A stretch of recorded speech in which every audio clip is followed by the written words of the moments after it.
So আমি কি কৰিছিলো Gauss law report question solve কৰিছিলো board exam ত আহা question বোৰ PYQ solve কৰিছিলো ওকে আজিৰ এই ভিডিওটোত এই যেটো question solve কৰিম এটো বহুত বেছি ইম্পৰ্টেন্ট আৰু এটো আহিছিল 2018 ত ওকে board exam ত আহিছিল আৰু 2022 আহিছিল এই questionটো এটা পাৰ্ট আহিছিল 2022 ত ওকে সো এনেকুৱা ধৰণৰ question বোৰ আহি থাকিব তোমালোকে ভালকে মন কৰিবা মই এটা কনসেপ্টটো দেখাই দিছো কি কৈছে ডিফাইন নাম্বাৰ দুটা পাৰ্টত খুদিছে A আৰু B A পাৰ্টত খুদিছে ডিফাইন ইলেক্ট্ৰিক ফ্লাক্স পাৰিবা ডেফিনিশন মোক জনাবা কমেন্টত কি হয় মই বুজাই দিম বাৰু Is it a scalar or a vector quantity? So electric flux to scalar quantity hobo ne vector quantity hobo hetu amak hodise. Okay. A point charge q is at a distance of d by 2 directly above the center of a square of side d as shown in figure eta diagram dia ase jitu bahut bag di ase hetu diagram sal manu confuse hobo okay moi bhalke bonai dim baru tar bisot ki boli koise use Gauss law to obtain the expression for the electric flux through the square okay to electric flux kiman hobo hetur kane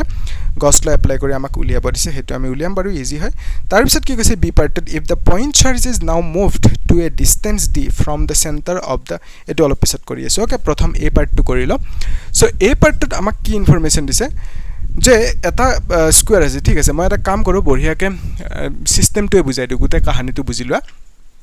আসলতে কি হয় যে যেতিয়া আমি dot product কৰো a dot b কৰো তেতিয়া আমি কিবা এটা ভ্যালু পাম সাপোজ হেতু হ'ব ab cos θ ওকে ইয়াতে এই কেছটোত যেতিয়া আমি ডট প্ৰডাক্ট কৰিলো তেতিয়া আমি ইয়াতে কোটো ডাইৰেকশন নাপাও সো বেসিক্যালি ডট প্ৰডাক্টত ইয়াতে কি হ'ব যেটো ভ্যালু পাম হেতু এটা নিউমেৰিকেল ভ্যালু তাৰ মানে ক'ব পাৰো আমি এটা স্কেলাৰ কোয়ান্টিটি পাম ওকে ডাইৰেকশন না থাকে সো এই যেটো সাপোজ ক্ৰস প্ৰডাক্ট কৰিলো ওকে a ক্ৰস b কৰিলো তেতিয়া আমি কি পাম a b ইয়াতে sin θ পাম আৰু লগতে ইয়াতে ডাইৰেকশন পাম ডাইৰেকশনটো না জানো হেতু n cap বুলি কৈ দিল তো বেসিক্যালি ক্ৰস প্ৰডাক্টত এটা ডাইৰেকশন পাম ডট প্ৰডাক্টত না পাও সো সেই কাৰণে এই যেটো ডট প্ৰডাক্ট হেতু আমি কও স্কেলাৰ প্ৰডাক্ট বুলি ওকে স্কেলাৰ প্ৰডাক্ট ওকে তাৰ পিছত ক্ৰস প্ৰডাক্টক আমি কি বুলি কম ভেক্টৰ প্ৰডাক্ট বুলি কম বুজি পালা না তো dot product to scalar product আৰু ক্ৰস প্ৰডাক্ট হ'ব ভেক্টৰ প্ৰডাক্ট এটা ফ্লাক্সৰ যোনটো ফৰ্মুলা ফ্লাক্সৰ ফৰ্মুলা কি আছিল যে phi is equal to e vector dot a vector so flux কেতিয়া পালো যেটা ডট প্ৰডাক্ট কৰিলো so it means এই যেটো ফ্লাক্স হ'ব এটো স্কেলাৰ প্ৰডাক্ট হ'ব বা স্কেলাৰ কোয়ান্টিটি বুলি কৈ দিম আমি ওকে কোৱেশ্চনটো আমাক হেতুৱে সুধিছে যে ফ্লাক্স টু স্কেলাৰ কোয়ান্টিটি হ'ব নে ভেক্টৰ কোয়ান্টিটি আমি কি পালো যে এটো এটা স্কেলাৰ কোয়ান্টিটি হ'ব বিকজ আমি ডট প্ৰডাক্ট ললেহে ফ্লাক্স পাম ওকে আৰু কিয় আমি ডট প্ৰডাক্ট ল ক্ৰস প্ৰডাক্ট কিয় নলে হেবোৰ মই শিকাইছো তোমালোকে যেটা ইলেক্ট্ৰিক ফ্লাক্স ভিডিওটো চাবা প্লেলিষ্টত যাই তেতিয়া তাত বুজি পাবা বঢ়িয়াকে ওকে তাত মই একদম কনসেপচুয়ালি ডিটেইলছত বুজাইছো তাৰ পিছত কি কৈছে কোৱেশ্চনটোত next part a point charge q is at a distance of d by 2 directly above the center of a square of side d okay তো আমাক যেটো ডায়াগ্ৰাম দিয়া আছে হে ডায়াগ্ৰামটো এনেকে দিয়া আছে এনেকে এটা স্কয়াৰ দিয়া আছে ঠিক আছে এই স্কয়াৰটোৰ যোনটো সাইড হেতু d দিয়া আছে আৰু ডায়াগ্ৰামটোত এটো সেন্টাৰ বুলি কৈছে তাৰ পিছত আমাক চাৰ্জ এটা ৰাখিব দিছে কত ইয়াতে এনেকে ৰাখি থোৱা আছে ডায়াগ্ৰামটো ঠিক আছে সো এই যেটো চাৰ্জ এটোক আমি q বুলি কলো ইয়াৰ পৰা লৈকে ডিসটেন্সটো কিমান বুলি কৈছে d by 2 কৈছে এটা মোক কোৱাচোন তোমালোকে এই ডায়াগ্ৰামটো চাই কি বুজিছা মই একদম আৰম্ভণিতে কি বুজিছিলো পটককে যেটা ডায়াগ্ৰামটো চালো তেতিয়া মই কি বুজিছিলো যে এইখিনি হল d তাৰ পিছত এইখিনি কিমান হ'ব এইখিনি তো d by 2 হ'ব হয় না এইখিনি d by 2 হ'ব d ৰাডা হ'ব সো ইট মিন্স এইখিনিও d by 2 কিন্তু ডায়াগ্ৰামটো যেতিয়া চালো মোৰ মাথা গৰম হৈ গল ইয়াৰ পৰা লৈকে d by 2 লিখি থৈছে হয় না তো ভুল হোৱা টাইপ লাগিছে না লাগিছে ভুল হোৱা টাইপ কিন্তু কোৱেশ্চনটো পঢ়া পিছতহে মোক ক্লিয়াৰ হল বস্তুটো কি কৈছে কোৱেশ্চনটোৰ মতে যে এইখন যে স্কয়াৰ সাৰফেস আছে এই সাৰফেসখন এনেকে বুলি ভাবা ওকে সো এই স্কয়াৰ সাৰফেসখনৰ সাইডটো দি আছে d এটো সাইড d দি আছে এনেকে হয়নে চাৰ্জ টু এটো এ পইণ্ট এটা সেন্টাৰ চাৰ্জ টু ইয়াতে ৰাখিছে বুজি পাইছে না কথাটো সাৰফেসখন এনেকে আছে চাৰ্জ টু ইয়াতে ৰাখিছে সো এই ডিসটেন্স খিনি কি বুলি কৈছে d by 2 বুলি কৈছে ওকে এইখিনি ডিসটেন্স d by 2 এই ডায়াগ্ৰামটো আমি বৰ্ডত কেনেকে ড্ৰ কৰিম হেতু চাইলোৱা আমি ধৰিলো এই সাৰফেসখন এনেকে আছে ওকে এই যিখন স্কয়াৰ সাৰফেস এনেকে আছে বুলি ভাবা এতিয়া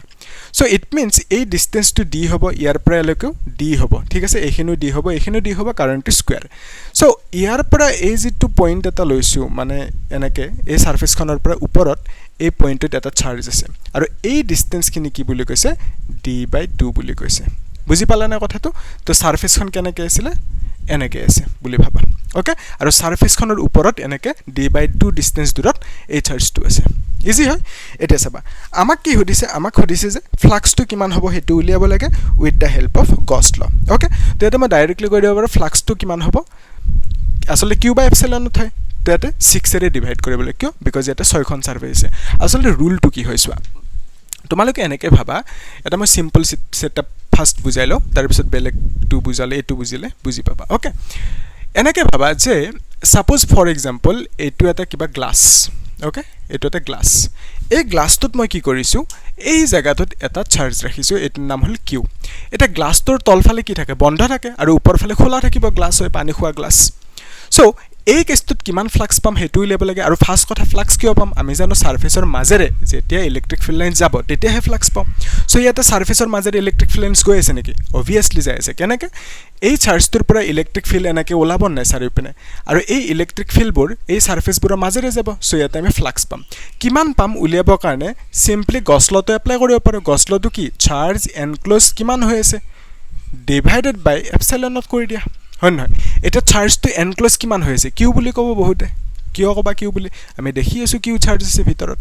কিন্তু এনেকে ডাইৰেক্টলি কিউ লিখিলে ফুল হ'ব কিয় বিকজ গছে আমাক ৰুলটো কি দিছিলে গছে আমাক কি কৈছিলে কন্ডিশনটো যে গছ ল এপ্লাই কৰিবৰ কাৰণে আমি কি কৰিব লাগিব আমি ক্লোজ সারফেস ল'ব লাগিব ইয়াতে এটো ক্লোজ সারফেস হৈ আছে নেকি গ্লাসটো তো ওপৰ পিনে ওপেন হয় সো ক্লোজ সাৰফেস নহয় তো আমি কি কৰিব লাগিব ইমেজিন কৰিব লাগিব ক্লোজ সাৰফেস ওকে সো তাৰ কাৰণে আমি ওপৰত এটা এনেকে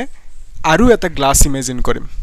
ওকে সো ওপৰ পিনে এখন ঢাকনি আছে আৰু এইখিনি খালি জায়গা ভিতৰত মানে একদম ওপেন হৈ আছে আৰু তল পিনে এখন ঢাকনি আছে বুলি ভাবা এতিয়া ওকে সো ওপৰত গ্লাস আৰু এটা এনেকে বহাই দিলো এনেকে ভাবা আৰু ওকে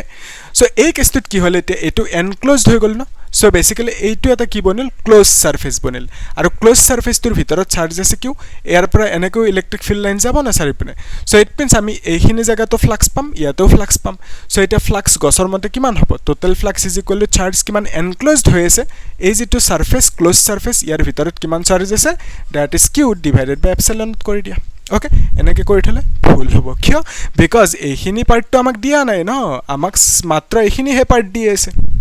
সো এইখিনি পাৰ্ট আধা দুইটা মিলি বনি গল ফুল তো এটা এইখিনি পাৰ্টত কিমান ফ্লাক্স হ'ব হেতু বিচাৰিছে সো এইখিনি আমাক দিয়া নাছিলে এইখিনি আমি ইমেজিন কৰিলো সো টোটাল আমি কিমান পালো এইখিনি পালো তো আধা লাগে না আমাক তো তাৰ কাৰণে আমি 2 ৰে ডিভাইড কৰি দিম ওকে সো বেসিক্যালি ফ্লাক্সটো কিমান পাম q বাই এপসিলন নট পাম সেম কনসেপ্ট এই যে কনসেপ্টটো শিকিলো এই কনসেপ্টটো আমি ইয়াতে এপ্লাই কৰিম কেনেকৈ কৰিম চাবা ইয়াতে আমি গছ লগাব বিচাৰো সো গছলৰ মতে ফ্লাক্স ইজ ইকুৱেল টু কি হ'ব চাৰ্জ কিমান এনক্লোজড হৈ আছে ডিভাইডেড বাই এপসিলন নট এটো গছলৰ মতে হয় না এটা ইয়াতে এনক্লোজ হ'ব কোৰ মাজত গছিয়ান সাৰফেস বা এটা ক্লোজ সাৰফেসৰ ভিতৰত কিমান চাৰ্জ আছে বাট আমি দেখিছো ইয়াতে ক্লোজ সাৰফেস নাই সো আমি ইমেজিন কৰিম ক্লোজ সাৰফেস কেনেকে আমি এটা কিউব ইমেজিন কৰিম মানে কিউবটোত কেইখন সারফেস থাকে 6খন আমাক দি আছে এখন আমি বাকি 5খন সারফেস ইয়াতে ইমেজিন কৰিম ওকে তো বাকি 5খন সাৰফেস দেখিছানে এখন সাৰফেস হৈ গল এখন হৈ গল তাৰ পিছত ওপৰত এখন সাৰফেস হৈ গল তাৰ পিছত সাইডত এখন সাৰফেস সন্মুখত এখন সাৰফেস টোটাল কেখন হল 5খন সাৰফেস ইমেজিন কৰিলো অৰিজিনাল কেখন আছিল আগতে কোৱেশ্চন মতে এখন সাৰফেস আছিল যিখন বেসখন ওকে বুজি পালো ইয়ালৈকে এটা চোৱা ইয়াতে এই যেটো চাৰ্জ আছে চাৰ্জটো কৰিছে সেন্টাৰত আছে ওকে এই যেটো কিউ চাৰ্জ আছে কৰিছে চাৰ্জটো সেন্টাৰত আছে ফাইন তো এই যিখন সাৰফেস তাৰ পৰা ইয়ালৈকে ডিসটেন্সটো d/2 বুলি দিয়া আছে ওকে সো আমাক লাগে ফ্লাক্সৰ ভ্যালু তো ফ্লাক্সৰ ভ্যালু গছে কি কলে চাৰ্জ কিমান এনক্লোজড হৈ আছে সো গছিয়ান সাৰফেস মানে এই যেটো সাৰফেস টেমাটোৰ ভিতৰত কিমান চাৰ্জ আছে that is q divided by epsilon nought কৰি দিলো ওকে কিন্তু কথাটো হল আমি ইয়াতে যে ফ্লাক্স পালো কত পালো এই চাৰ্জটোৰ পৰা ইলেক্ট্ৰিক ফিল্ড ওলাব না চাৰিওপিনে এনেকে ওকে ইলেক্ট্ৰিক ফিল্ডবোৰ ওলাব চাৰিওপিনে সো ইয়াতে 6খন সারফেস আছে আমি 6খন সারফেসতে ফ্লাক্স পাম ওকে 6খন সারফেসত কিমান ফ্লাক্স পাম ইমানখিনি পাম কিন্তু আমাক লাগে এখন সারফেসত তো এইখিনি ফ্লাক্স 6খন সাৰফেসৰ কাৰণে ঠিক আছে আমাক লাগে এখন সাৰফেসৰ কাৰণে তো আমি কি কৰিম 6 ৰে ডিভাইড কৰিম so according to question flux is equal to কি লিখিম আমি q by epsilon naught আৰু এটুক 6 ৰে ডিভাইড কৰিম কাৰণ আমাক এখন সাৰফেস দিয়া আছে কোৱেশ্চনত এখন সাৰফেসৰ কাৰণে ফ্লাক্স লাগে আমাক ওকে সো এই ভ্যালুটো কিমান হ'ব আমি directly q by 6 epsilon naught লিখি দিলো সো এইটো হ'ব আনসাৰটো বুজি পালে না কথাটো এটা নেক্সট যেটো কোৱেশ্চন সেই কোৱেশ্চনটো তোমালোকে হোমৱৰ্ক কৰিবি ইয়াতে যোনটো বি পাৰ্ট দি আছে মই অলপমান বুজাই দিও বাৰু if the point charge is now moved to a distance d from the center of the square and the side of the square is doubled okay এটা স্কয়াৰটোৰ সাইজ কিমান আছে d হৈ আছে হয় নহয় এবাৰ স্কয়াৰটোৰ সাইজটো কি কৰিব দিছে ডাবল কৰিব দিছে okay so it means এনেকে ভাবা এটো স্কয়াৰ হলে এবাৰ okay তো আগতে ডিসটেন্সটো d আছিল এবাৰ 2d হ'ব সো এখিনি কিমান হ'ব এখিনুটো 2d হ'ব এখিনু 2d এখিনু 2d হ'ব okay সো এতে আগতে কোড আছিল d/2 ডিসটেন্সত আছিল ইয়াৰ পৰা এবাৰ এই ডিসটেন্সটো কি বুলি কলে d বুলি কলে সো ইয়াতে চাৰ্জটো আছে আমি সেম কাম কৰিম না এনেকে ইমেজিন কৰিম হয় নহয় সো কিমান পাবা ফ্লাক্সটো আমি obviously কিমান পাম q by epsilon পাম সারফেস কেখন আছে 6 খন আছে তো 6 ৰে ডিভাইড কৰিব লাগিব কাৰণ আমি এখন সাৰফেসত থ্ৰু দি হে ফ্লাক্সটো উলিয়াব লাগিব অকৰ্ডিং টু কোৱেশ্চন তোমাক এখন সাৰফেস দি আছে সো বেসিক্যালি ইয়াৰ পৰা কি বুজি পালো এই যে d আছিল এটু 2d কৰিলো ইয়াতে যে d/2 আছিল এটু d কৰি দিলো ডাবল কৰি দিলো কিবা ফৰক পৰিল নেকি একো ফৰক নপৰে হয় নহয় সো আমি ক'ব পাৰো যে আমি জিয়ে নকৰো কিয় সাইজটো জিয়ে নকৰো কিয় আমি ফ্লাক্সটো কিমান পাম হেখিনি পাম আগতে যিমানখিনি পাইছিলো 6/q/6 epsilon naught ইজি হয় সো ইয়ালৈকে চাই লোৱা ক্লিয়াৰ হৈছে না বস্তুখিনি সো তোমালোকে এটা কাম কৰিবা এইখিনি বস্তু লিখিবা আসলতে কি হয় ইয়াতে তুমি লিখিলে হৈ যাব যে এবাৰ আৰু নকৰিলে হ'ব ঠিক আছে সো অলপমান এই বস্তুখিনি লিখি দিবা এনেকে তেতিয়া মাৰ্কসটো পাই যাবা ঠিক আছে বি পাৰ্টৰ কাৰণে এইখিনি লিখিবা